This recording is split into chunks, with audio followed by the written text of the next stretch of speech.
Há uma espécie particular de crueldade que só prospera nos salões perfumados da aristocracia. Aquela que se disfarça de gentileza, que apunhala sorrindo, que destrói reputações enquanto oferece chá em porcelana fina. Na Cracóvia de 1889, onde cada olhar era medido e cada palavra pesada em balanças invisíveis de julgamento social, a baronesa Klara Zamorzka estava prestes a cometer o erro mais devastador de sua vida calculada: subestimar o silêncio. Porque há mulheres que caem e nunca mais se levantam, e há aquelas que caem tão fundo que a única direção possível é para cima, carregando consigo toda a dignidade que a sociedade tentou arrancar de suas mãos. Esta é a história de uma delas. Se você quer descobrir como uma governanta invisível silenciou o salão mais poderoso da Polônia com apenas 3 passos de valsa, permaneça até o final desta carta confidencial. Inscreva-se nos Diários da Nobreza e ative o sininho, porque alguns segredos da aristocracia são bons demais para serem esquecidos. A sala de reuniões da residência Wielopolski cheirava a goma laca recém-aplicada nos móveis de mogno e ao perfume de violetas que a baronesa Klara Zamorzka usava em excesso, como se a fragrância pudesse disfarçar a ambição que emanava de seus poros. Eram 3 da tarde de uma quarta-feira cinzenta de outubro e 10 membros da alta sociedade polonesa estavam reunidos para o que deveria ser um planejamento tedioso do baile anual de inverno da casa Wielopolski. Mas Klara Zamorzka não fazia nada que fosse tedioso.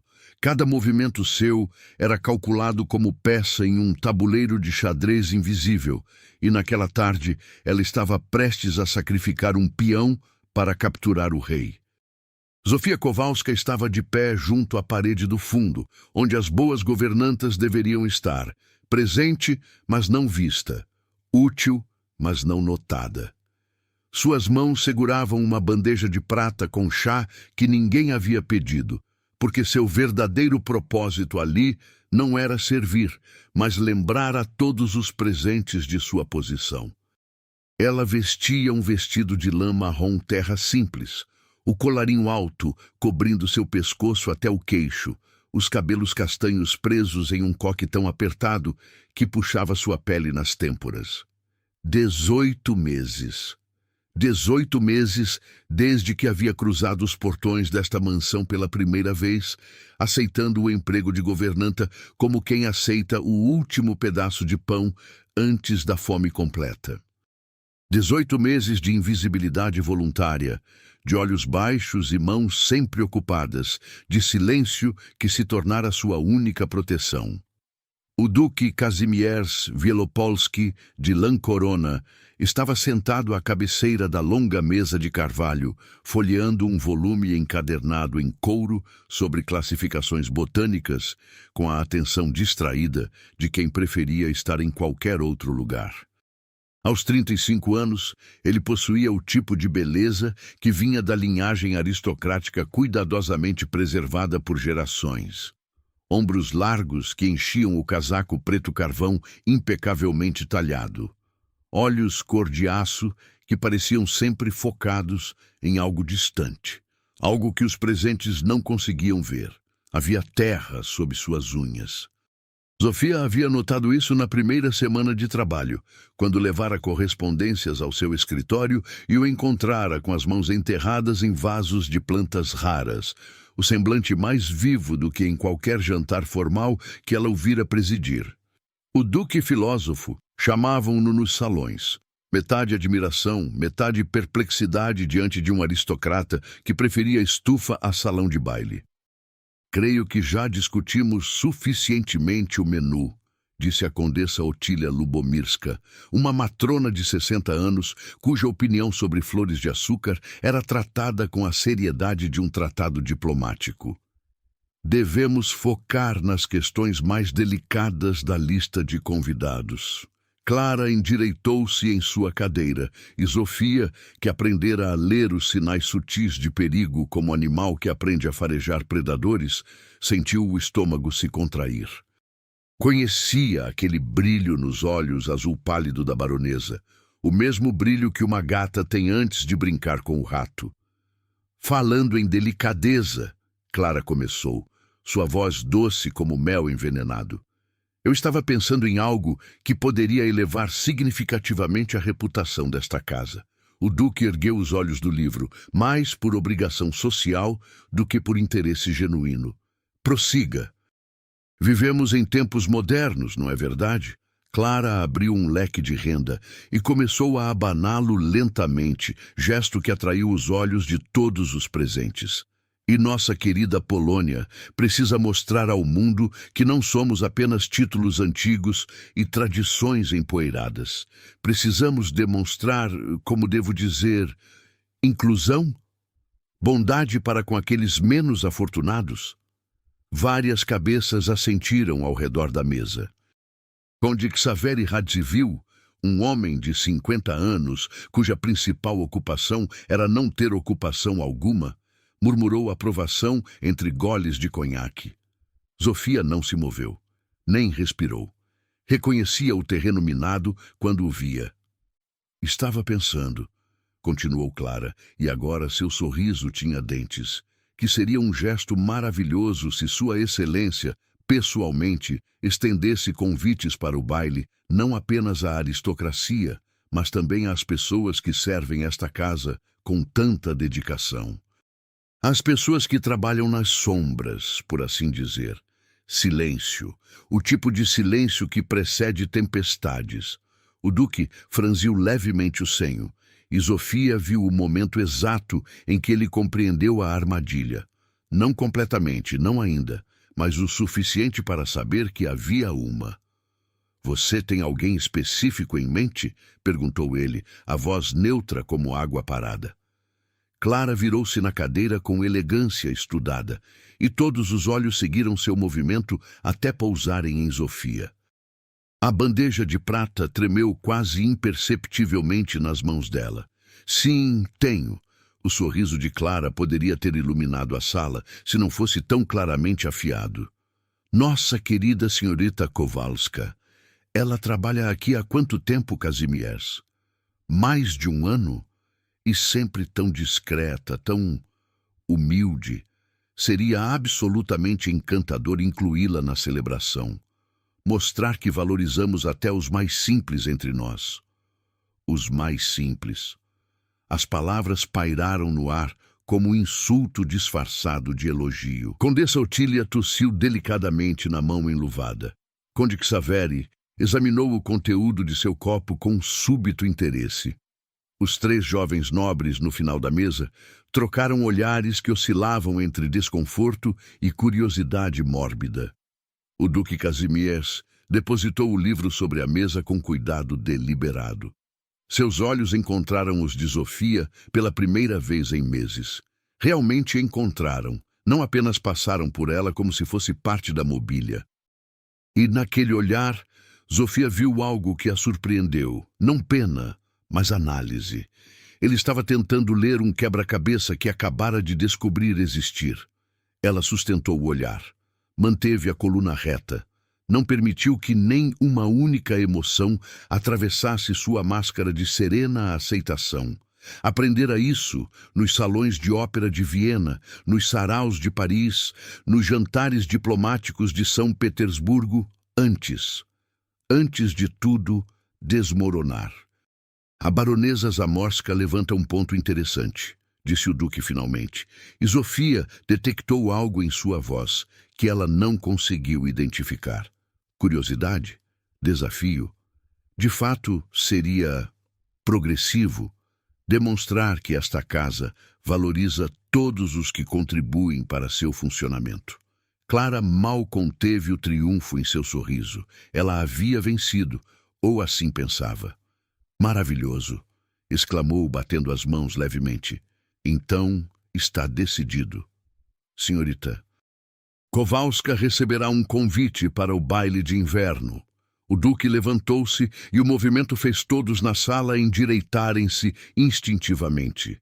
Ele caminhou até o aparador, onde descansava uma caixa de mogno contendo os convites já preparados. retângulos de papel velino creme, com bordas douradas à mão, cada um pequeno tesouro de caligrafia e artesanato. Escolheu um, examinou-o por um momento que pareceu eterno, então virou-se e caminhou diretamente até onde Zofia permanecia congelada junto à parede. A sala inteira observava. 10 pares de olhos aristocráticos fixos na governanta de vestido marrom e no duque de casaca impecável. Ele parou a menos de 1 metro dela. Era alto. Ela precisou inclinar o rosto para encontrar seus olhos novamente. E naquele momento, naquela distância perigosamente pequena dentro dos padrões de etiqueta entre senhor e serviçal, ela viu algo mais naquele olhar de aço, um lampejo de... O que seria? Desculpa antecipada? Desconforto com o papel que estava sendo forçado a interpretar? Senhorita Kowalska, disse ele, e sua voz tinha uma qualidade estranha, quase gentil. Seria uma honra se você aceitasse este convite para o baile de inverno da casa Wielopolski, a se realizar no próximo mês. Estendeu o convite. Zofia depositou a bandeja de prata em uma mesinha lateral com movimentos precisos. Então, com a graça fluida de alguém que havia feito 1000 reverências em 1000 ocasiões formais, ela aceitou o convite com as 2 mãos, exatamente como o protocolo exigia, embora ninguém naquela sala imaginasse que ela soubesse qual era o protocolo. Obrigada, Vossa Excelência, disse ela, a voz baixa, mas absolutamente firme. Aceito com gratidão. E então fez algo que nenhuma governanta faria, uma reverência completa, profunda, perfeitamente executada. Não a inclinação apressada de uma serviçal, mas a genuflexão formal de uma dama de sociedade. Seu vestido marrom pode ter sido remendado, mas seu corpo lembrava cada aula de etiqueta, cada baile onde havia observado e aprendido e existido em um mundo que agora a rejeitava. O duque piscou, uma vez. Foi um gesto quase imperceptível, mas Zofia o viu, a surpresa, a reavaliação instantânea cruzando aqueles olhos cor de aço. Quando ela se endireitou, Clara estava sorrindo, mas havia algo errado no sorriso agora. A baronesa esperava humilhação, gratidão excessiva, talvez até lágrimas de alegria patéticas. Não esperava aquilo, aquela dignidade calma, aquela aceitação que não tinha nada de humilde, mas sim de reconhecimento. Como se Zofia estivesse dizendo, sim, eu sei exatamente que jogo você está jogando e eu aceito participar. Bem, disse Clara, recuperando-se rapidamente. Que encantador. Tenho certeza de que a senhorita Kowalska ficará deslumbrante no baile. Pausa. Em qualquer vestido que conseguir providenciar, é claro. As palavras eram veneno embrulhado em seda. Vários nobres no final da mesa riram baixinho. Todos sabiam que uma governanta com salário modesto jamais possuiria um vestido apropriado para um baile da casa Wielopolski. Seria humilhação pública garantida. Zofia permitiu-se o mais leve dos sorrisos. Vossa Excelência é generosa demais. Com licença, preciso retornar às minhas obrigações. Mais uma reverência. Igualmente perfeita, igualmente inesperada. E ela virou-se para sair da sala com os passos medidos de uma rainha em exílio. O duque Kazimierz observou-a sair, o convite dourado desaparecendo entre os dedos dela e pela primeira vez em 7 anos, desde a morte de Elżbieta, desde que havia enterrado não apenas sua esposa, mas também sua capacidade de se surpreender com qualquer coisa, sentiu algo acordar em seu peito, curiosidade. Quem era aquela mulher? 4 horas depois, quando a casa estava silenciosa e os nobres haviam partido em suas carruagens ornamentadas, Zofia trancou a porta de seu quarto minúsculo no último andar da ala dos serviçais. Era um espaço não maior que uma despensa. Uma cama estreita, uma cômoda de madeira barata, uma janela que dava para os telhados de Ardósia de Cracóvia. Ajoelhou-se ao lado da cama e puxou um baú pequeno que ficava escondido embaixo dela. A madeira estava desgastada. As dobradiças rangiam de ferrugem, mas quando abriu a tampa, o conteúdo brilhou mesmo na luz fraca de sua vela solitária. Seda. Azul safira profundo que parecia capturar e refletir luz como água sob a lua. Bordados em fio de prata que traçavam padrões de folhas estilizadas ao longo do corpete e da saia. Era o último vestido que possuía de sua vida anterior. O único que não havia sido vendido para pagar dívidas. O único que havia escondido no fundo das malas durante a fuga de Viena. O único que guardava como lembrança de que nem tudo havia sido mentira, nem tudo havia sido tirado dela. Stefan havia amado este vestido. Você parece a personificação da música nele, dissera uma vez, nos bastidores do Teatro de Ópera de Paris, beijando seus dedos com aquela reverência meio brincalhona que ele sempre tinha. Stefan, 3 anos morto. 3 anos desde que o cólera o levara em Praga durante uma turnê. 3 anos desde que o mundo musical que o celebrava decidira que uma viúva sem proteção era alvo fácil para rumores envenenados e acusações sem provas. Ela vendeu as partituras inéditas dele antes do testamento ser executado. Ela traiu sua memória por dinheiro. Ela nunca o amou realmente. Mentiras. Todas mentiras espalhadas por homens invejosos do sucesso de Stefan, homens que viram em sua morte uma oportunidade de desacreditar seu legado através dela.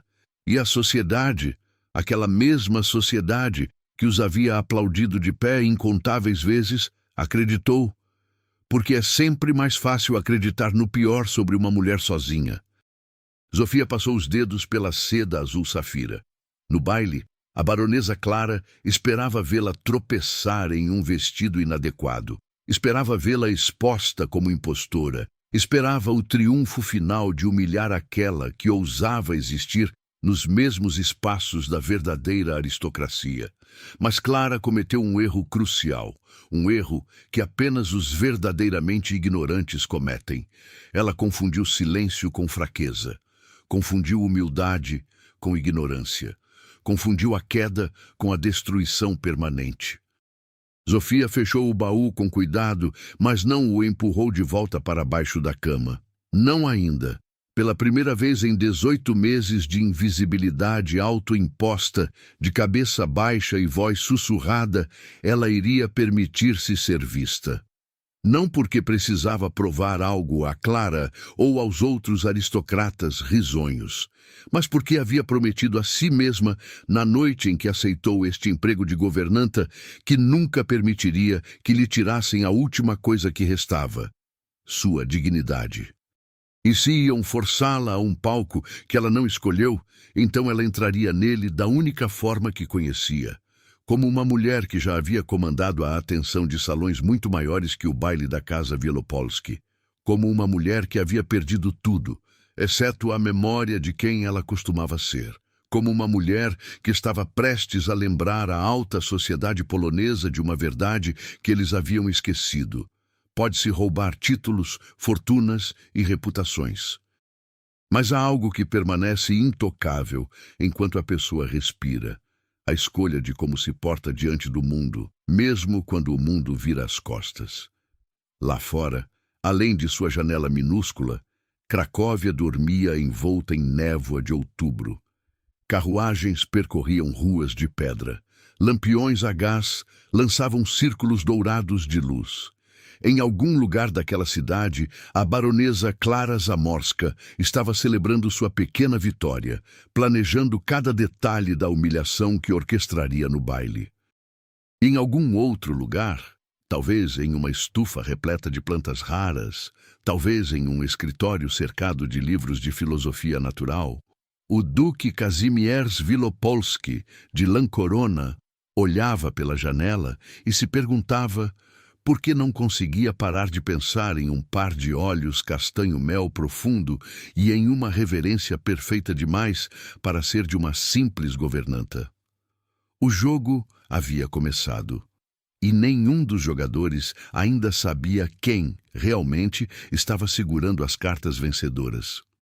O baile anual de inverno da Casa Wielopolski era, tradicionalmente, realizado na primeira sexta-feira de novembro, data escolhida séculos atrás por algum ancestral supersticioso que acreditava que a proximidade com o Dia de Todos os Santos trazia bênçãos celestiais aos negócios da família.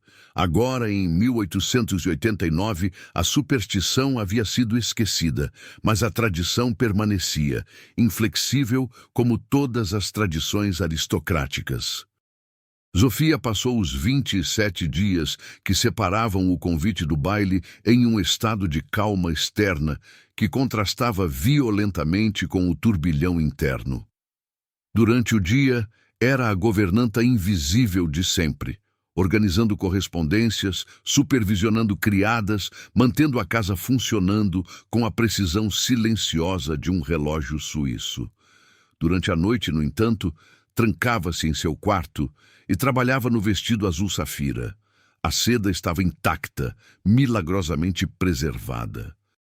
Mas 3 anos guardada em um baú haviam deixado marcas. Algumas costuras frouxas, um pequeno rasgo na bainha que precisava ser remendado, o forro interno ligeiramente amarelado.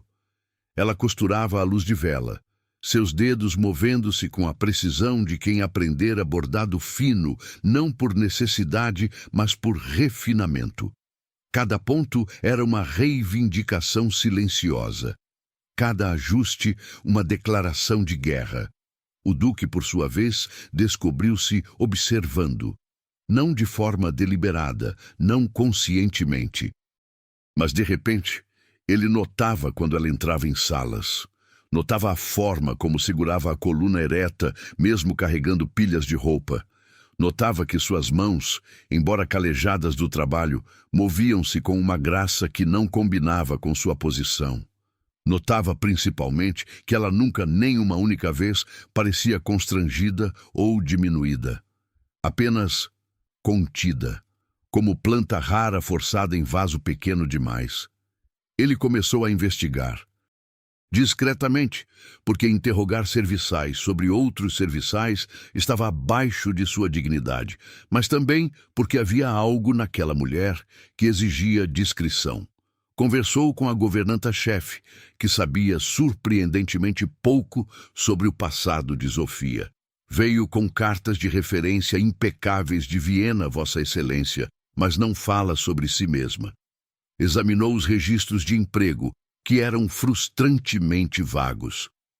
Foi apenas quando vasculhava documentos antigos na biblioteca, procurando o tratado botânico, ironicamente, que encontrou uma carta amarelada de sua avó, falecida havia 20 anos, endereçada a um tal Maestro S. Kowalski, em Viena, agradecendo-o efusivamente por uma apresentação privada de Verdi que ele havia regido na residência de verão da família. Kowalski, o mesmo sobrenome de Zofia. Kazimierz sentou-se pesadamente na poltrona de couro, a carta tremendo levemente em suas mãos. Maestro. Viena. As peças começavam a se encaixar, formando uma imagem que ele não esperava ver. A noite do baile chegou envolta em névoa característica do novembro polonês. Carruagens começaram a chegar às 7 da noite, depositando suas cargas de nobres em pertigados e damas em vestidos de seda, que farfalhavam como promessas caras. O salão de baile da residência Wielopolski, 3 andares de altura, lustres de cristal da Boêmia, afrescos no teto pintados por artista italiano no século anterior, estava iluminado por 1000 velas que faziam as joias das convidadas lançarem prismas de luz por todo o espaço. Baronesa Klara Zamorzka chegou cedo, como planejado.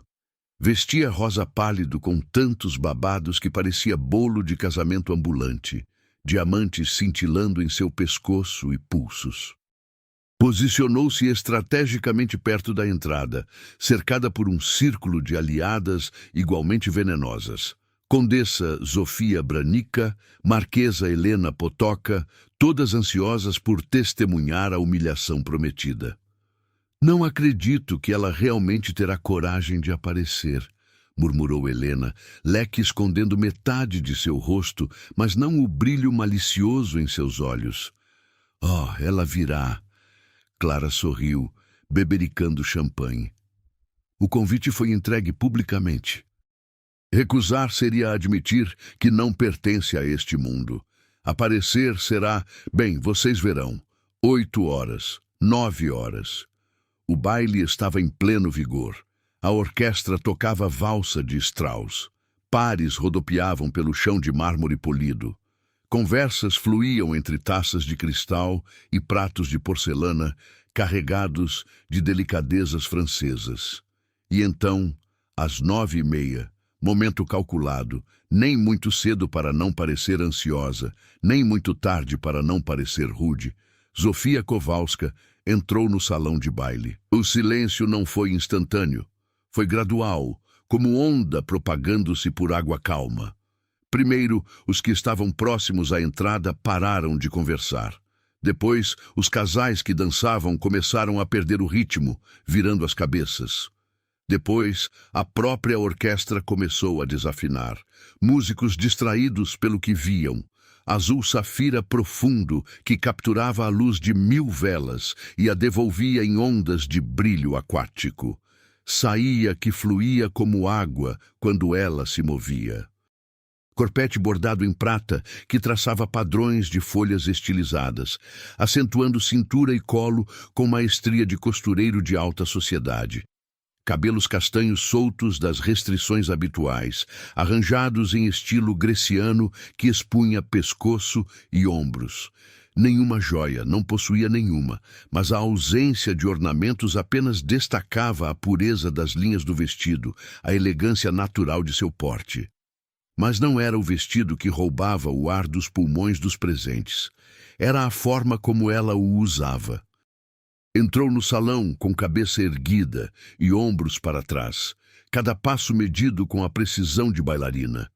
Não havia hesitação em seus movimentos, nenhum sinal de desconforto ou consciência de estar sendo observada. Ela simplesmente era. Como se aquele fosse seu lugar natural, como se tivesse feito aquilo 1000 vezes antes, porque tinha. Baronesa Clara sentiu a taça de champanhe escorregar entre seus dedos enluvados. Não caiu. Reflexos aristocráticos a salvaram no último segundo, mas o líquido espirrou levemente, manchando sua luva de cetim. Isso estava errado. Completamente errado. Aquilo não era uma governanta desconfortável em vestido emprestado. Aquilo era... Meu Deus! Sussurrou a condessa Zofia Branica, esquecendo completamente de esconder-se atrás do leque. Quem é ela? O Duque Kazimierz, que estava conversando com o embaixador austríaco próximo à lareira de mármore, virou-se ao sentir a mudança na atmosfera da sala. Seus olhos encontraram Zofia imediatamente, como se algum instinto primitivo soubesse exatamente onde ela estava no espaço. E pela segunda vez, em menos de um mês, ele sentiu algo acordar em seu peito. Não mais curiosidade. Reconhecimento de que estava vendo, finalmente, a verdade que ela havia mantido escondida sob vestidos marrons e silêncios estratégicos. Reconhecimento de que havia cometido o erro grotesco ao aceitar aparências sem questionar. Reconhecimento de que ela era absolutamente deslumbrante. O protocolo exigia que o anfitrião dançasse a primeira valsa com a convidada de honra, posição reservada para a dama de maior título presente. Esta noite deveria ter sido a baronesa Clara, que havia planejado meticulosamente cada segundo daquela dança obrigatória. Mas o Duque Kazimierz Wielopolski de Lancorona descobriu naquele momento que estava absolutamente cansado de protocolos. Atravessou o salão com passos deliberados, aristocratas abrindo caminho automaticamente diante de sua presença.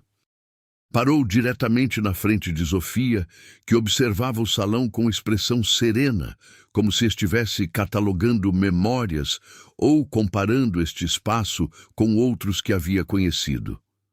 Senhorita Kowalska, disse ele, e sua voz carregava um peso que fez as conversas próximas cessarem completamente. Me concederia a honra desta dança? Os olhos dela encontraram os dele, e por um momento, apenas um momento, ele viu algo passar por eles. Surpresa, alívio, ou talvez desafio? A honra seria minha, Vossa Excelência. Ela colocou a mão enluvada na dele e, mesmo através das camadas de tecido, ele sentiu calor. A orquestra, lendo a sala com instinto de músicos experientes, começou a valsa de Chopin. Polonês, claro, porque esta noite era sobre a Polônia, sobre o orgulho nacional e sobre pertencimento. Eles assumiram posição, a mão dele na cintura dela, a mão dela em seu ombro, mãos livres entrelaçadas no ar entre eles. E então começaram a dançar. Ela era perfeita, não boa, perfeita. Seguia seus movimentos com precisão que só vinha de anos de prática, antecipava suas mudanças de direção antes mesmo de ele as executar completamente. Seus pés nunca erravam, sua postura nunca vacilava. Ela fluía pela valsa como se a música estivesse sendo tocada especificamente para ela, como se cada nota fosse uma linguagem que ela falava nativamente. Você dança muito bem, disse ele, a voz baixa o suficiente para ser privada, apesar da sala lotada. Obrigada, Vossa Excelência. Onde aprendeu? Pausa. 1, 2, 3 passos. Giro. Ela manteve os olhos fixos em algum ponto além do ombro dele. Etiqueta apropriada, mas também escudo. Em outro tempo, respondeu finalmente. Em outra vida. Com o maestro Stefan Kowalski, ele sentiu o corpo dela endurecer momentaneamente, apenas o suficiente para confirmar. Encontrei uma correspondência de minha avó com ele, e seu sobrenome é incomum demais para ser coincidência. Ela finalmente olhou diretamente para ele, e naqueles olhos ele viu dor tão profunda que quase o fez tropeçar nos próprios pés. Era meu marido, disse ela, voz firme apesar das emoções que Kazimierz via lutando sob a superfície. Morreu há 3 anos, e quando morreu, levou consigo tudo o que eu era, tudo o que possuía, tudo exceto memórias e este vestido. A música continuava. Eles continuavam dançando. Mas o mundo havia se estreitado até existir apenas aquela pequena bolha de verdade entre eles. Lamento, disse Kazimierz, e surpreendeu-se ao perceber que falava a verdade absoluta. Lamento pela sua perda, e lamento mais ainda pelas circunstâncias que a trouxeram à minha casa, como empregada. Não lamente, respondeu Zofia, e havia força em sua voz agora, ferro sob cetim. Fiz as escolhas que precisava fazer para sobreviver.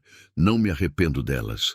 Mas também não vou fingir que sou menos do que sou apenas porque o mundo decidiu que devo ser. A valsa terminou. Eles pararam no centro do salão, ainda de mãos dadas, ainda presos naquele momento de reconhecimento mútuo. Aplausos educados ecoaram ao redor, mas pareciam vir de uma distância muito grande. Dance comigo novamente, disse ele, surpreendendo a si mesmo. Antes do final da noite, por favor. Ela fez reverência. Aquela reverência perfeita novamente, aquela que vinha de treinamento e não de servilidade. Talvez, Vossa Excelência, se Vossa Excelência me procurar. E então ela deslizou para longe, perdendo-se entre os outros convidados, deixando-o no centro do salão com sensação estranha de que algo fundamental havia mudado e ele não conseguia nomear o quê. As 3 semanas seguintes foram uma tortura requintada. O Duque convidou Zofia para organizar o acervo musical da família, coleção de libretos antigos de ópera e partituras raras que sua avó havia acumulado. Era um pretexto transparente, ambos sabiam disso. Mas ela aceitou, E, de repente, eles passavam horas por dia no salão de música, cercados por papel amarelado e tinta desbotada, conversando sobre coisas que iam muito além de catalogação. Ele contou sobre Elżbieta, sobre como haviam se casado contra os desejos de sua família, porque ela era filha de médico e não tinha título. Sobre como ela havia insistido em viajar aos Balcãs para ajudar refugiados, e como ele deixara, porque amá-la significava não prendê-la. Sobre como recebera telegrama 3 semanas depois, informando que a febre tifoide a levara em questão de dias. Parei de sentir depois disso, confessou uma tarde, enquanto a chuva batia nas janelas do salão de música. Não morri, mas também não vivi realmente. Apenas existi. Zofia estava examinando partitura de ópera italiana, mas parou, dedos pousados levemente sobre as notas escritas à mão por algum compositor morto havia 100 anos. Entendo, disse ela suavemente. Stefan era maestro, mas era também sonhador. Acreditava que a música poderia mudar o mundo. Quando morreu, inimigos dele, homens medíocres, invejosos de seu sucesso, espalharam mentiras. Disseram que vendi suas partituras inéditas antes do testamento ser executado. Disseram que traí sua memória por dinheiro. Ela fechou os olhos, respiração controlada. Não havia provas porque não era verdade. Mas não precisavam de provas. Uma viúva sem proteção é sempre culpada até prova em contrário. Perdi tudo. E aprendi que o mundo não pune os que mentem, pune os que não têm poder para se defender das mentiras. Kazimierz sentiu a raiva queimar em seu peito, raiva pela injustiça, pelos homens covardes, pela sociedade que permitia tais crueldades. Se eu pudesse... Não pode, interrompeu ela, abrindo olhos que brilhavam com lágrimas não derramadas. Ninguém pode, mas também não precisa. Reconstruí o que pude. E isso é suficiente. Ele atravessou o espaço entre eles antes de pensar conscientemente sobre o movimento. Pegou um lenço de bolso e ofereceu, dedos roçando os dela quando ela aceitou. Foi o primeiro toque intencional, além das danças obrigatórias. Eletricidade. Não metafórica. Literal. Como se seus corpos estivessem carregados com força que não sabiam nomear, que não podiam controlar. Ela olhou para as mãos deles. A dele grande, manchada de terra de trabalhar com plantas, a dela menor, calejada de trabalho doméstico, e algo passou por seus olhos. Medo, esperança, desejo. Vossa Excelência, começou ela, voz rouca. Kazimierz, disse ele. Quando estamos sozinhos, me chame de Kazimierz. Não deveríamos estar sozinhos, respondeu ela, mas não se afastou. A etiqueta, disse ele ferozmente, pode ir para o inferno. Então, porque era covarde e não estava pronto, porque o peso de 7 anos de luto não desaparecia em 3 semanas, ele recuou. Deixou cair a mão. Tem razão. Perdoe-me. Fui inadequado. Viu decepção cruzar o rosto dela antes de ela conseguir escondê-la, e essa decepção doeu mais do que ele esperava. Trabalharam em silêncio pelo resto da tarde, mas o salão de música parecia menor agora, o ar mais denso, cada movimento acidental, mãos alcançando o mesmo livro, ombros se tocando ao se inclinarem sobre a mesa, carregado com possibilidades não realizadas. Quando ela saiu ao anoitecer, Kazimierz ficou sozinho entre as partituras antigas e percebeu algo aterrorizante. Estava apaixonado. Não a paixão impulsiva da juventude, não a atração superficial, mas algo mais profundo, mais assustador. A sensação de que finalmente, depois de 7 anos vagando por vida sem propósito real, havia encontrado alguém que o via, realmente via, e não recuava do que encontrava.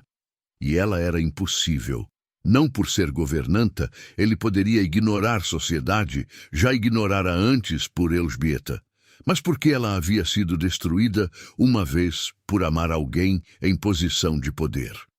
Porque ela aprendera que o mundo pune os vulneráveis. Porque ela havia reconstruído uma vida inteira baseada em autoproteção, e ele não tinha direito de pedir que arriscasse isso de novo. Exceto que não conseguia parar de querer pedir exatamente isso. Do outro lado da porta, no corredor escuro, Zofia encostou-se na parede, pressionando a mão contra o coração que batia descompassado. Ela também sabia que estava se apaixonando, sabia que era perigoso, sabia que deveria parar antes que fosse tarde demais. Mas quando você passou 3 anos em silêncio autoimposto, quando reconstruiu sua vida inteira sobre fundações de solidão necessária, quando finalmente alguém olha para você e vê não a ruína, mas a pessoa que sobreviveu à ruína, como você pede ao coração que pare de querer, como você pede à alma que ignore o reconhecimento, como você escolhe segurança quando pela primeira vez em anos há possibilidade de algo mais? Ela não sabia. E essa incerteza era mais assustadora do que qualquer certeza que tinha construído. Nos dias seguintes, a tensão cresceu até tornar-se insustentável. Eles continuavam trabalhando juntos, mas agora cada conversa carregava subcorrentes perigosas. Cada silêncio vibrava com palavras não ditas. E então, numa tarde de chuva torrencial, Zofia encontrou uma partitura. Parsifal. Wagner. A última ópera que Stefan regera antes de morrer. Suas mãos tremeram ao segurar o papel. Lágrimas, as primeiras que permitia em meses, começaram a cair antes que pudesse detê-las. Kazimierz entrou no salão e a encontrou chorando silenciosamente, segurando a partitura como se fosse uma relíquia sagrada. Zofia. Ela virou-se, rosto arruinado por lágrimas, e todas as máscaras, todas as proteções desmoronaram. Ele amava esta ópera, soluçou. Disse que era sobre redenção através da compaixão, que era sobre curar feridas que pensávamos permanentes. Regeu a última vez 3 dias antes de morrer, e eu estava na plateia, e não sabia que seria a última vez que o ouviria. Kazimierz não pensou. Simplesmente fechou a distância entre eles e a puxou para seus braços. Ela resistiu por meio segundo. Depois desabou contra ele, soluçando anos de dor reprimida em seu ombro. Mãos agarrando o tecido de seu casaco como se estivesse se afogando e ele fosse única coisa sólida em mar tempestuoso. Ele segurou-a. Simplesmente segurou. Uma mão em seus cabelos, a outra em suas costas, rosto enterrado no topo de sua cabeça, murmurando palavras sem sentido de consolo. Não sei quanto tempo ficaram assim. O tempo perdeu o significado. Havia apenas ela chorando e ele segurando. Havia apenas 2 pessoas que haviam perdido tudo, escolhendo naquele momento não estarem sozinhos. Quando ela finalmente acalmou-se, levantou o rosto molhado e seus olhos encontraram os dele a centímetros de distância. Kazimierz. O relógio da torre bateu 6 horas. Jantar formal, obrigações, o mundo real invadindo o santuário deles. Ela se afastou, limpando o rosto com as costas das mãos, tentando reconstruir a compostura. Perdoe-me, não deveria ter...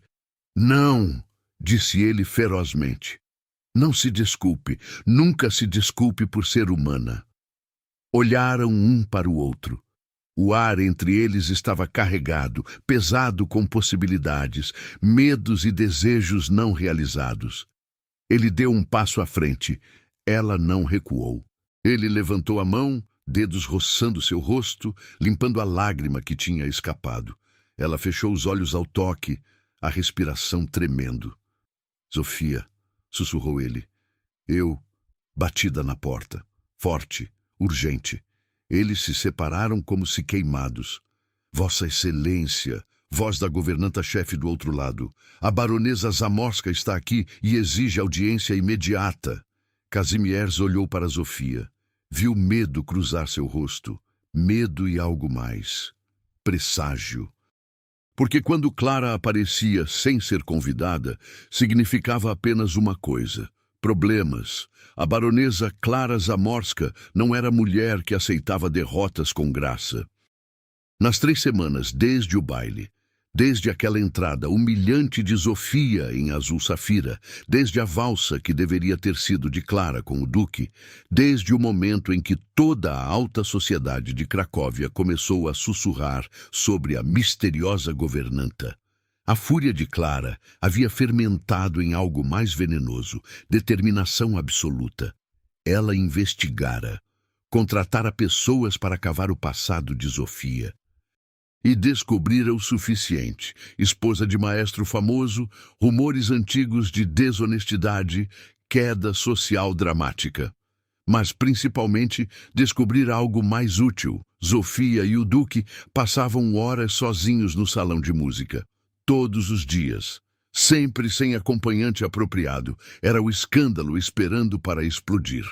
Só precisava do estopim certo. Quando entrou no escritório do duque naquela tarde chuvosa, Clara estava impecável como sempre. Vestido lavanda, cabelos arranjados em cachos elaborados, sorriso que não alcançava os olhos azul pálido. Primo Kazimierz, começou ela, usando o tom familiar que presumia intimidade que não existia. Perdoe a intrusão, mas há um assunto urgente que não pode esperar. Kazimierz estava de pé junto à janela, observando a chuva. Não se virou imediatamente e Clara sentiu irritação familiar. Ele sempre a tratara com educação distante, nunca com o calor que ela desejava, que merecia por direito de sangue e posição. Fale, disse ele, voz neutra. A família Ostrogsky está organizando sarau musical em sua propriedade no próximo sábado. Evento íntimo, apenas 20 convidados selecionados. Recebi convite para nós 2. Pausa calculada. Pensei que seria a oportunidade para reafirmar certas alianças. Kazimierz finalmente virou-se. Seus olhos cor de aço estavam cansados. Ela notou. Bom, homens cansados cometiam erros. Aceite em meu nome se desejar. Mas não assuma que minha presença implica em alianças além das já existentes. Clara apertou os dedos contra a seda do vestido, mas manteve o sorriso. Claro, primo. Apenas pensei... Bem, a sociedade tem notado certas irregularidades em sua casa. Achei prudente demonstrar estabilidade. Irregularidades? A voz dele tinha gelo agora. Apenas rumores, certamente infundados. Mas sabe como a sociedade é. Quando um homem solteiro e uma mulher sem proteção passam tanto tempo sozinhos, as línguas começam a se soltar. Apenas me preocupo com sua reputação, com nosso nome. Silêncio pesado encheu o escritório. Clara viu os músculos da mandíbula de Kazimierz se contraírem, sinal de que havia acertado o nervo certo. Entendo sua preocupação, disse ele finalmente, cada palavra medida. E agradeço, mas minha reputação é assunto meu, assim como as decisões sobre minha casa. Era recusa. Clara reconheceu e odiou. Naturalmente, então espero vê-lo no sarau sábado, às 6 da tarde. Ela fez uma reverência breve demais para ser respeitosa. E Kazimierz? Talvez seja prudente trazer uma companhia apropriada, demonstrar à sociedade que entende as prioridades.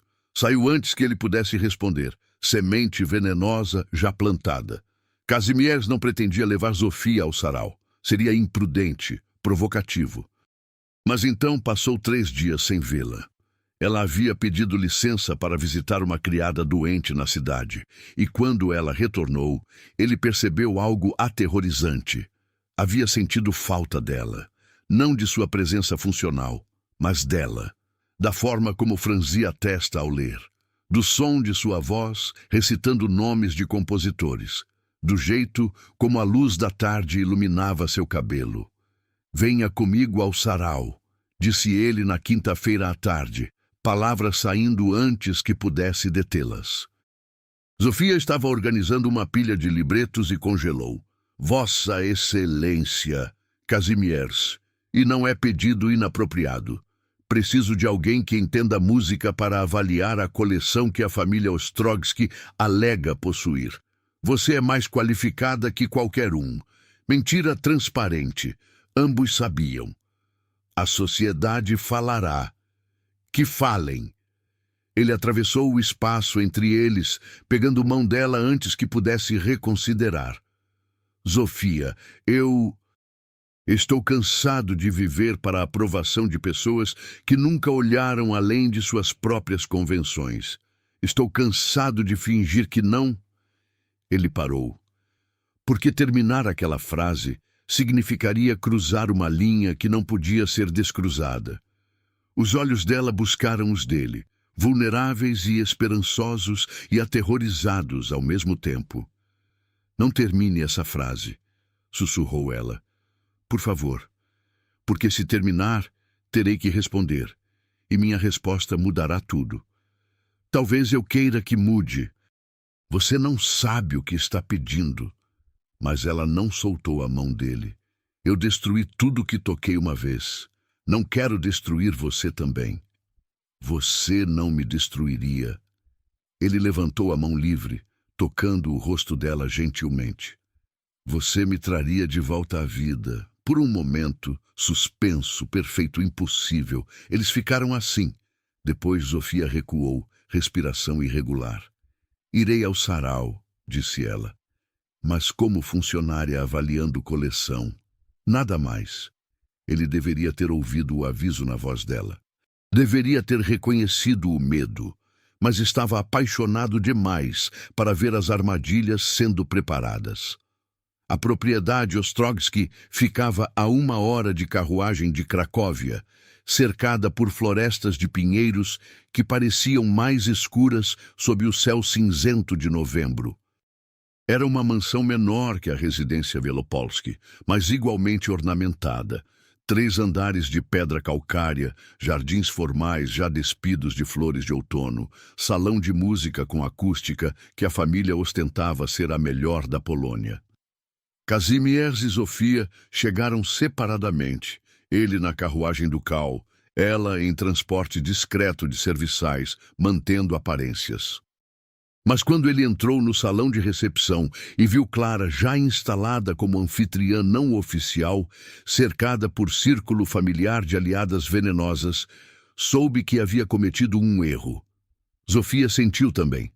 Entrou pela porta dos fundos como os serviçais deviam. Mas quando o criado a guiou até o salão de música onde deveria esperar, ela viu, através das portas entreabertas, Clara observando, sorrindo aquele sorriso que prometia sangue. O sarau começou às 6, como prometido. 20 convidados cuidadosamente selecionados, todos aliados de Clara ou espectadores ansiosos por escândalo. A coleção musical era medíocre. Kazimierz percebeu isso em minutos, mas Zofia estava ali, na sala adjacente, examinando partituras, e ele encontrou desculpas para passar por lá 3 vezes em 1 hora, apenas para ver seu rosto concentrado. Às 7h30, Clara pôs seu plano em movimento.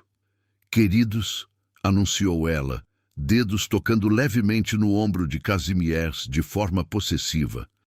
"Ouvi dizer que há uma estufa magnífica nos fundos desta propriedade, com orquídeas raríssimas. Kazimierz, como nosso especialista em botânica, não gostaria de dar uma olhada antes do jantar?" Era uma desculpa fraca, mas recusar seria rude. "Certamente." "Maravilhoso. Peço desculpas, mas preciso verificar algo sobre o jantar com a governanta." "Vá em frente. Encontro você lá em alguns minutos." Ele saiu pela porta dos fundos que dava para os jardins, seguindo o caminho de pedra iluminado por lampiões que levava à estufa. Não notou Clara desaparecendo na direção oposta, em direção ao salão de música onde Zofia trabalhava sozinha. Zofia ouviu passos e ergueu o olhar das partituras, esperando ver um criado. Viu Clara. Baronesa, disse ela, endireitando-se. Posso ajudá-la em algo? Oh, querida Zofia!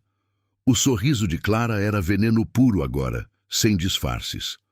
Na verdade, você pode. Veja, preparei um chá especial para os convidados. Seria tão gentil em experimentá-lo primeiro, apenas para garantir que está na temperatura adequada. Ela estendeu a xícara de porcelana. Vapor subia dela, cheirando a ervas e algo mais que Zofia não conseguiu identificar. Não creio que seja apropriado. Insisto, a voz de Clara tinha aço agora. Ou devo informar ao Duque que você está sendo insubordinada? Zofia pegou a xícara, suspeitando, mas sem escolha real. Bebeu um gole. 2. O chá era amargo, mas não terrivelmente. Obrigada, disse Clara, pegando a xícara de volta. Agora o Duque solicitou sua presença na estufa. Disse que precisava de sua opinião sobre certas plantas. Você sabe onde fica? Pelos jardins fundos, siga os lampiões. Zofia hesitou. Algo estava errado, mas a expressão de Clara era inocência pura, e ela não tinha razão concreta para recusar. Vou imediatamente. Saiu pelo mesmo caminho que Casimirs havia tomado, seguindo os lampiões através da névoa que começava a se formar com o anoitecer. A estufa se destacava à frente, estrutura de vidro e ferro brilhando suavemente. Mas ao caminhar, Zofia sentiu algo estranho. Tontura, não severa, mas perceptível. Seus passos ficaram ligeiramente incertos. A névoa parecia mais densa do que deveria. Láudano. O pensamento veio tarde demais. Ela drogou meu chá. Zofia tentou virar, voltar para a casa, mas suas pernas não obedeciam completamente. Conseguiu alcançar a porta da estufa, empurrá-la aberta, cambalear para dentro. Casimirs estava ali, examinando orquídeas raras sob luz fraca de lampiões. Virou-se ao ouvir a porta. Zofia, pensei que você estava... Ela tropeçou. Ele se moveu instintivamente, pegando-a antes que caísse. O que há de errado? Alarme em sua voz agora, mãos segurando os braços dela. Clara, o chá... As palavras saíam emboladas. A estufa girava levemente, e então a porta da estufa se abriu bruscamente. Clara estava ali. E atrás dela, 10 nobres cuidadosamente selecionados. Testemunhas. Todos com expressões que variavam de choque ensaiado à curiosidade maliciosa. Meu Deus! Exclamou Clara, mão voando para a boca em horror, perfeitamente atuado. Casimirs! O que está acontecendo aqui? Casimirs entendeu instantaneamente. A armadilha, a emboscada. Ele e Zofia sozinhos em um espaço fechado, ela em seus braços, aparentemente desorientada, testemunhas convenientemente presentes para ver. Pelos padrões rígidos da sociedade de 1889, aquilo era ruína completa, irrevogável. Isto não é o que parece, começou ele, voz baixa e perigosa. Oh! Clara tinha lágrimas nos olhos agora, falsas como tudo mais sobre ela. Então, meus olhos me enganam? Você não está aqui sozinho, com uma serviçal em seus braços, em situação absolutamente comprometedora? Conde Ostrogsky, anfitrião da noite, entrou atrás das testemunhas. Seu rosto estava severo. Duque Wielopolski. Isso é extremamente irregular. Foi armação, disse Zofia, forçando as palavras através da névoa de láudano. Ela drogou meu chá. Mas sua voz estava arrastada, suas palavras pouco convincentes. Clara havia calculado perfeitamente. A pobre criatura está claramente desorientada, disse Clara, voz pingando falsa simpatia. Talvez de vergonha, ou talvez... Pausa dramática. Isto tenha acontecido antes? Murmúrios entre as testemunhas. A implicação era clara. Relacionamento ilícito, encontros secretos, serviçal seduzindo nobre e inocente. Kazimierz sentiu a raiva queimar tão intensamente que sua visão ficou vermelha nas bordas. Mas forçou-se a manter controle. Perder o temperamento agora apenas confirmaria o escândalo. Conde Ostrogsky, disse ele, cada palavra cristalina e fria. Solicito que estas pessoas se retirem. A explicação perfeitamente razoável e não será fornecida sob circunstâncias de emboscada orquestrada. Emboscada? Clara riu, som agudo e falso. Kazimierz, você está sendo ridículo. Simplesmente tropeçamos em uma situação infeliz. E agora, como sua família, tenho obrigação de proteger você. Ela virou-se para as testemunhas. Claramente, esta mulher aproveitou-se da bondade do duque. Ela deve ser demitida imediatamente e... Não, a voz de Kazimierz cortou o ar como lâmina. Não haverá demissão, não haverá escândalo, porque não há nada de escandaloso em um noivo e sua noiva estarem a sós. Silêncio absoluto. Zofia, mesmo através da névoa de Láudano, sentiu choque percorrer seu corpo. O que... começou ela. Kazimierz olhou para ela, e naqueles olhos cor de aço, ela viu verdade absoluta. Não estava apenas salvando aparências, estava escolhendo. Senhorita, Zofia Kowalska aceitou o meu pedido de casamento esta manhã, disse ele, a voz firme, olhos nunca deixando os dela. Planejávamos anunciar formalmente na próxima semana, mas dado estas circunstâncias, virou-se para encarar Clara e as testemunhas. Anuncio agora. Vamos nos casar, e qualquer pessoa que questione a honra dela responderá a mim pessoalmente. O silêncio continuou. Depois, Conde Ostrogsky, lendo a sala e percebendo que apoiar o duque era politicamente mais sábio, começou a aplaudir lentamente. Bem, parabéns então. Um pouco irregular, mas... amor jovem, suponho. Outros se juntaram, aplausos hesitantes, ninguém querendo ofender o duque publicamente. Clara estava branca. Seu plano havia explodido espetacularmente em seu rosto. Ela tentara arruinar Zofia, forçar Kazimierz a expulsá-la. Em vez disso, ele a reivindicara, publicamente, irrevogavelmente. Isto é um absurdo, sibilou ela. Ela é uma serviçal, uma viúva arruinada com passado suspeito. Ela é minha noiva, respondeu Kazimierz, voz gelada.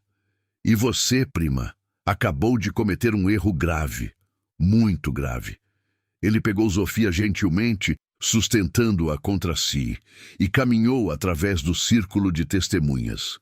Eles se afastaram automaticamente. Clara tentou bloquear o caminho, mas um olhar de Kazimierz a fez recuar. Isto não acabou, sussurrou ela.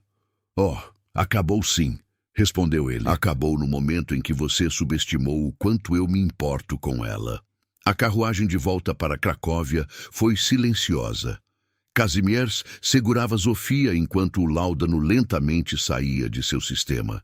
Dedos acariciando os cabelos dela, preocupação marcada em cada linha de seu rosto. Por quê? Ela finalmente sussurrou quando conseguiu formar palavras claras. Por que fez isso? Poderia ter me demitido, salvado sua reputação. Porque, disse ele, pegando o rosto dela entre as mãos, porque não consigo mais fingir, não consigo fingir que não acordo pensando em você, ou que trabalhar ao seu lado não é a melhor parte do meu dia. Não consigo fingir que a ideia de perdê-la não me aterroriza mais do que qualquer escândalo social. Lágrimas rolaram pelos olhos dela. Você não precisa se casar comigo. Não de verdade. Podemos fingir noivado e romper discretamente depois. Não quero fingir. Ele se aproximou, até as respirações dele se misturarem. Quero me casar com você, de verdade, se você me aceitar. Kazimierz, Sua voz quebrou. Tenho medo. Medo de destruir você como destruí tudo antes.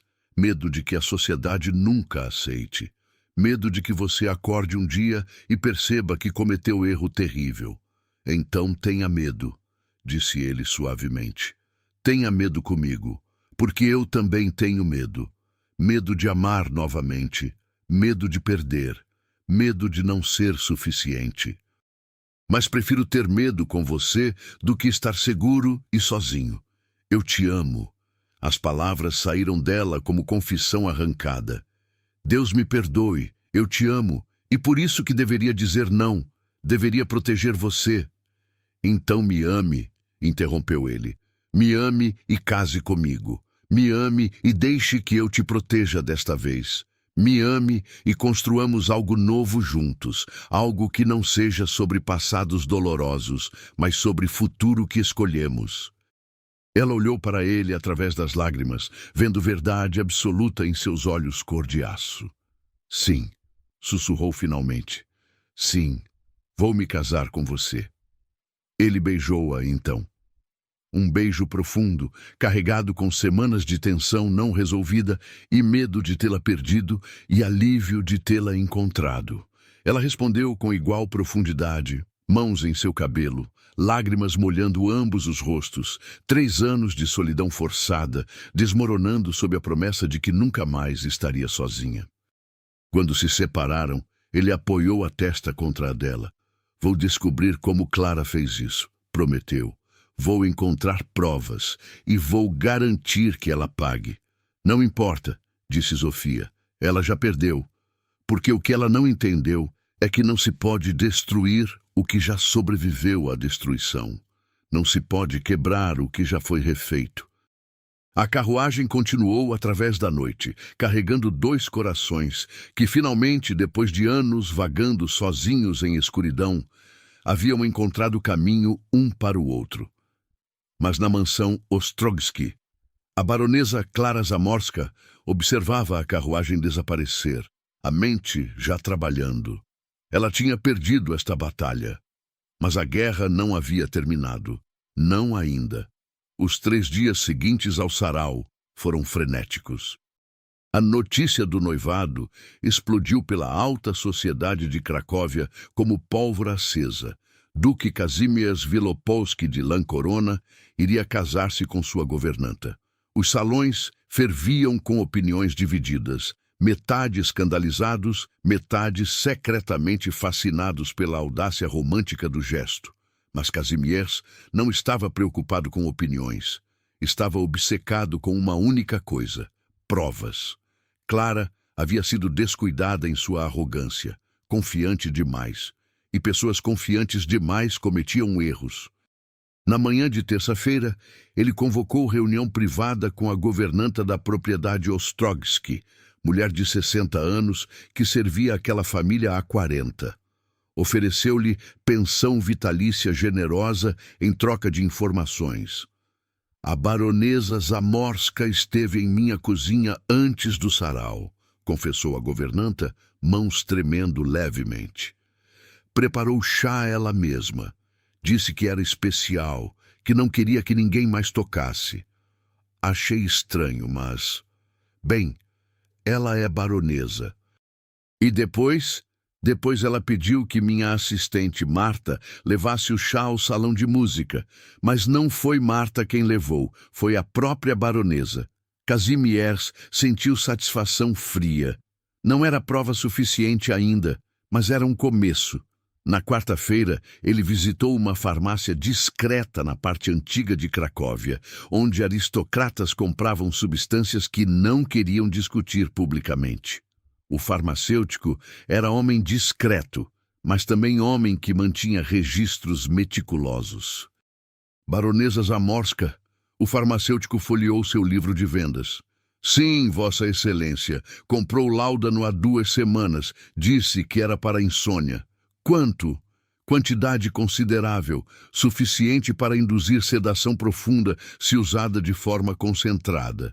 Kazimierz copiou a transação, pagou generosamente pelo silêncio do homem e saiu com a 2ª peça do quebra-cabeça. Na quinta-feira, ele fez algo que jamais pensara ser capaz. Invadiu os aposentos de Clara na residência de sua família. Ela estava ausente. Havia fugido para a propriedade rural de parentes após o desastre do sarau, evitando confronto social imediato. Seus quartos estavam trancados, mas Kazimierz tinha autoridade suficiente para exigir que os criados abrissem. Vasculhou gavetas, armários e baús, e no fundo de uma caixa de chapéus ornamentados, escondido sob camadas de seda, encontrou um caderno pequeno com caligrafia de Clara. Não diário, mas anotações. Planos. Láudano na segunda dose de chá, suficiente para desorientação, mas não inconsciência. Testemunhas. Ostrogski, Conde Radziwiłł, Condessa Branica, outros. Timing. 19h30, quando todos já beberam o suficiente, mas não demais. Era um plano escrito. Confissão completa em tinta azul. Kazimierz fechou o caderno com mãos que tremiam de raiva contida. Ela havia planejado tudo, cada detalhe. A destruição calculada de Zofia, a armadilha para forçá-lo à escolha impossível. Mas havia cometido um erro fatal: documentar a sua própria conspiração. Na sexta-feira à noite, Kazimierz organizou jantar formal em sua residência. 25 convidados cuidadosamente selecionados, todos os que haviam testemunhado o escândalo no sarau, mais figuras importantes da sociedade polonesa. Clara foi convidada também. Não poderia recusar sem admitir culpa. Ela chegou vestida de violeta imperial, queixo erguido desafiadoramente, cercada por seus aliados remanescentes. Se estava nervosa, não mostrava. Baronesas não demonstravam fraqueza. O jantar foi tenso. Conversas forçadas sobre política, clima, trivialidades. Zofia não estava presente. Kazimierz a mantivera afastada propositalmente. Esta noite não era sobre ela. Era sobre justiça. Quando as sobremesas foram servidas, tortas de maçã e sorvetes importados, Kazimierz levantou-se à cabeceira da mesa. O silêncio caiu instantaneamente. Agradeço a presença de todos esta noite, começou ele, a voz calma, mas carregando autoridade, que fazia pessoas endireitarem-se instintivamente. Convoquei-os por uma razão específica. Na semana passada, meu noivado com a senhorita Zofia Kowalska foi anunciado sob circunstâncias irregulares. Alguns aqui presentes testemunharam essas circunstâncias. Olhares desconfortáveis foram trocados. Clara manteve expressão neutra, mas Kazimierz viu músculos de sua mandíbula se contraírem. Desde então, conduzi uma investigação, continuou ele, e descobri algo perturbador, algo que muda completamente a natureza daquele evento. Ele gesticulou para o criado, que trouxe bandeja de prata contendo 3 itens: registro de farmácia, depoimento escrito da governanta Ostrogski e o caderno de Clara. Baronesa Zamorska, disse ele, virando-se para encará-la diretamente. Você drogou minha noiva com láudano. Você orquestrou uma emboscada elaborada para arruinar ambas as nossas reputações. E você foi tola o suficiente para documentar todo o plano. Ele leu em voz alta. Cada linha do caderno. Cada detalhe frio e calculado. As testemunhas ouviam com horror crescente. Conde Ostrogski estava branco. Condessa Branica cobriu a boca com a mão enluvada. Quando terminou, o silêncio na sala era absoluto. Clara levantou-se abruptamente, cadeira rangendo contra o chão de mármore. Isto é absurdo, fabricação. Você invadiu meus aposentos privados, violou minha privacidade. Invadi seus aposentos após obter evidências de que você havia cometido um crime, corrigiu Kazimierz. Drogação sem consentimento. Conspiração para arruinar reputações, falso testemunho ao sugerir publicamente que minha noiva havia agido de forma imprópria. Ela é sua governanta, Clara praticamente gritou, compostura finalmente quebrando. Ela não tem posição, não tem título, não tem nada.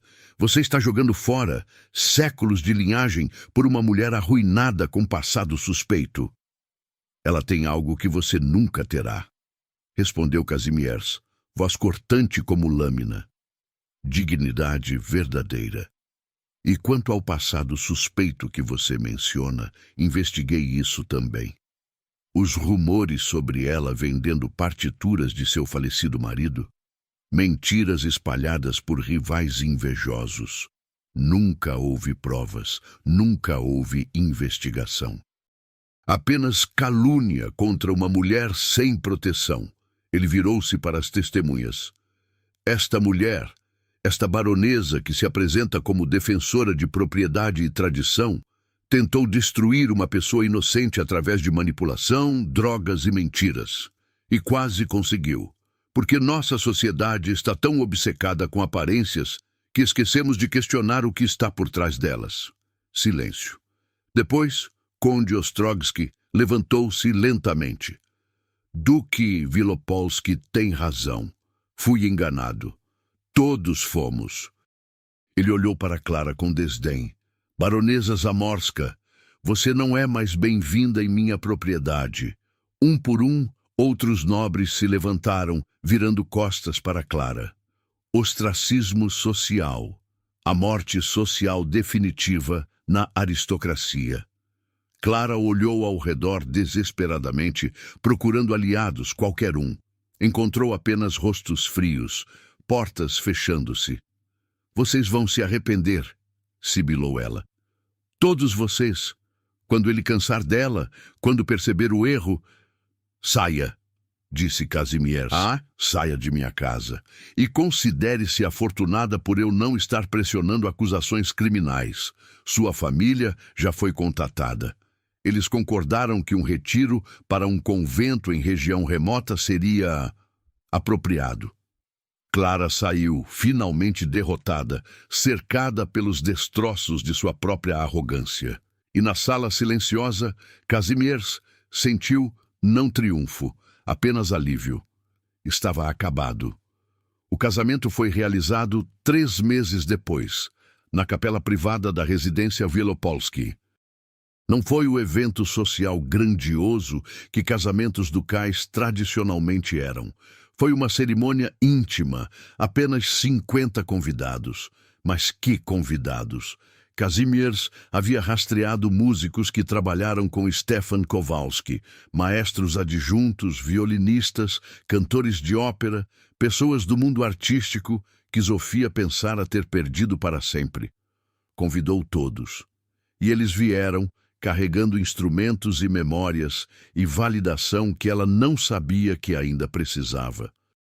Quando Zofia entrou na capela no braço de maestro František Dvořák, antigo amigo de Stefan, que chorara ao receber o convite, ela viu não apenas aristocratas educados, mas rostos familiares do passado sorrindo através de lágrimas.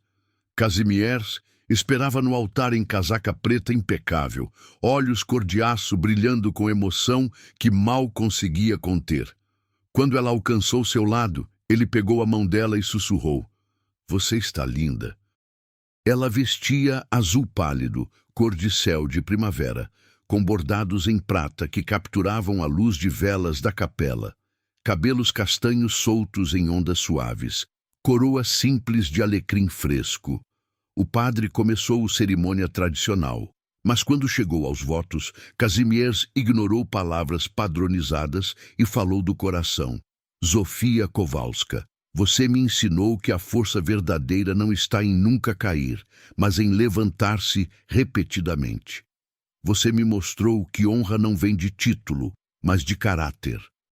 Você trouxe luz para a vida que eu havia deixado escurecer por medo de ser ferido novamente. Prometo honrá-la, protegê-la e amá-la. Zofia sorriu através de lágrimas, apertando as mãos dele. Kazimierz Wielopolski, você me encontrou quando eu estava invisível e insistiu em me ver. Você me defendeu quando o mundo inteiro estava pronto para me condenar. Você escolheu amor ao invés de convenção, verdade ao invés de aparências. Prometo ficar ao seu lado, ser sua parceira em tudo e lembrá-lo todos os dias de que o homem que você escolheu ser, compassivo, corajoso, íntegro, vale mais do que qualquer título que herdou. Quando trocaram alianças, ouro simples gravado com inscrição em polonês, renovados pelo amor, a capela inteira estava em lágrimas. O beijo foi suave, reverente, carregado com promessa de todos os anos futuros. E quando se viraram para enfrentar os convidados como marido e mulher, o quarteto de cordas começou a tocar. Abertura de Parsifal, a ópera que Stefan havia regido pela última vez. Zofia desabou em soluços, mas não de tristeza, de cura, de fechamento, de gratidão pelo homem que entendeu que honrar passado não significava viver nele. Um ano depois. A manhã de primavera entrou pela janela do quarto de Zofia, não mais um quarto minúsculo de serviçal, mas uma suíte espaçosa ao lado da de Kazimierz, com vista para jardins em floração. Ela acordou lentamente, sentindo o calor do sol em seu rosto e o peso suave de uma mão masculina em seu ombro. Kazimierz ainda dormia, cabelos escuros despenteados, expressão relaxada de forma que só acontecia no sono. Ela observou por um momento, o coração transbordando com ternura que ainda a surpreendia mesmo após um ano de casamento. Depois, levantou-se cuidadosamente para não acordá-lo e caminhou até a janela. Lá embaixo, nos jardins, ela podia ver a construção nova, escola de música que haviam fundado juntos. 3 salas grandes, piano de cauda em cada uma, alojamentos para estudantes que vinham de famílias pobres, mas possuíam talento. Ontem, ela havia recebido carta da primeira turma de formandos, 20 crianças, que agora tocavam bem o suficiente para ganhar vida com música. Uma menina de 12 anos escrevera: Senhora Duquesa, quando crescer, quero ser forte e elegante como você. Zofia havia chorado, porque finalmente, o trauma que a definira por anos havia sido transformado em algo bom. Música que a arruinara agora libertava outros. Você está acordada cedo, disse a voz rouca atrás dela. Virou-se para ver Kazimierz sentado na cama, observando-a com aquele olhar que sempre fazia seu coração acelerar. Estava pensando, disse ela, retornando para sentar-se ao lado dele na cama. Sobre como há um ano eu estava invisível. E agora, gesticulou para a escola lá fora, para o quarto inundado de luz, para ele. Agora eu existo novamente, mas diferente, melhor. Ele puxou-a para seus braços, beijando o topo de sua cabeça. Você sempre existiu, murmurou contra os cabelos dela. Apenas precisava de alguém disposto a realmente olhar. Ficaram assim por um longo momento. Depois, Zofia colocou a mão dele sobre seu ventre, onde vida nova crescia. Segredo que ainda não havia compartilhado com ninguém. Ele congelou, olhou para baixo, para onde mão dele descansava, depois para o rosto dela. Você está... Ela assentiu, sorrindo através de lágrimas súbitas. Sim. Queria ter certeza antes de dizer. A expressão de Kazimierz atravessou 1000 emoções, choque, alegria, medo, maravilhamento, antes de se estabelecer em felicidade pura. Um bebê, sussurrou ele. Nosso bebê. Estou com medo, confessou ela. Medo de não ser boa mãe. Medo de que minhas cicatrizes... Suas cicatrizes vão fazer você ser uma mãe melhor, interrompeu ele ferozmente. Porque você sabe o que é cair e levantar. Sabe o que é perder tudo e reconstruir. Nosso filho terá mãe que entende que a força não vem de nunca sangrar, mas de curar e continuar. Ela beijou-o então profundamente, gratidão e amor e esperança entrelaçados. Mais tarde, caminharam juntos pelos jardins até a escola de música. Sons de piano e violino fluíam pelas janelas abertas, estudantes praticando, mestres corrigindo gentilmente, música enchendo o ar. Pararam sob a pérgola de glicínias roxas, agora em plena floração. Zofia fechou os olhos, ouvindo melodia que flutuava da sala de prática mais próxima. Chopin, polonês até os ossos, melancólico e esperançoso simultaneamente. Você sabe o que Stefan costumava dizer sobre música? Perguntou ela suavemente. O quê? Que música era a linguagem da alma quando palavras não eram suficientes? Que era uma forma de transformar dor em beleza, solidão em conexão, fim em recomeço. Kazimierz puxou-a para um abraço por trás, mãos descansando sobre a barriga dela, onde o bebê crescia, queixo em seu ombro. Ele estava certo, disse. E você está honrando a memória dele da forma mais linda possível. Nós estamos, corrigiu ela, cobrindo as mãos dele com as suas. Você me deu espaço para curar, me deu propósito, me deu amor que não exige que eu esqueça o passado, apenas que não viva nele. Ficaram assim enquanto o sol subia mais alto, enquanto música fluía ao redor deles, enquanto a vida nova crescia entre eles. Não eram mais duque e governanta, não eram mais viúvo fechado e viúva arruinada. Eram Kazimierz e Zofia, duas almas que haviam atravessado a escuridão separadamente e escolhido caminhar na luz juntos. Duas pessoas que aprenderam que amor verdadeiro não era sobre salvar ou ser salvo, mas sobre reconhecer força um no outro e decidir construir algo novo sobre fundações de resiliência compartilhada. A música da escola cresceu, violinos juntando-se ao piano, vozes jovens harmonizando. E no jardim perfumado de glicínias, sob o céu azul de primavera polonesa, um duque e sua duquesa seguraram um ao outro e ouviram o som de futuros sendo construídos, não apenas o deles, mas de todos aqueles que tocariam, aprenderiam e levariam adiante a mensagem que suas vidas provavam. Pode-se perder tudo, títulos, fortunas, reputações. Mas enquanto houver dignidade para se levantar mais uma vez, enquanto houver coragem para permitir-se ser visto novamente, enquanto houver amor suficiente para acreditar em recomeços, há sempre, sempre esperança. E às vezes, apenas às vezes, os finais felizes não são contos de fadas. São simplesmente recompensa merecida para os que recusaram ser destruídos.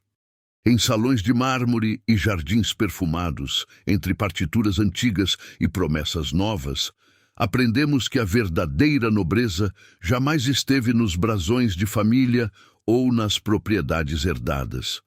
Estava na governanta, que manteve a coluna ereta mesmo quando o mundo a forçou de joelhos. Estava no duque, que escolheu ver além de vestidos remendados e encontrou uma alma que reconhecia a sua. Estava na coragem de recomeçar quando tudo parecia perdido e na sabedoria de entender que cicatrizes não são sinais de fraqueza, mas mapas de batalhas sobrevividas. A baronesa Clara aprendeu tarde demais que não se pode destruir o que já renasceu das próprias cinzas, e Cracóvia descobriu que, às vezes, os maiores escândalos da sociedade se tornam suas histórias de amor mais verdadeiras. Se este encontro entre música e silêncio, entre ruína e reconstrução, entre invisibilidade e reconhecimento, tocou seu coração, deixe seu apoio aos Diários da Nobreza, inscrevendo-se no canal e ativando o sininho. Nas cartas confidenciais da aristocracia, entre segredos sussurrados e verdades inconvenientes, há sempre uma história esperando para lembrar-nos. Dignidade não se herda, não se compra, não se rouba. Dignidade se escolhe, todos os dias. Até que, finalmente, o mundo não tenha escolha senão reconhecê-la.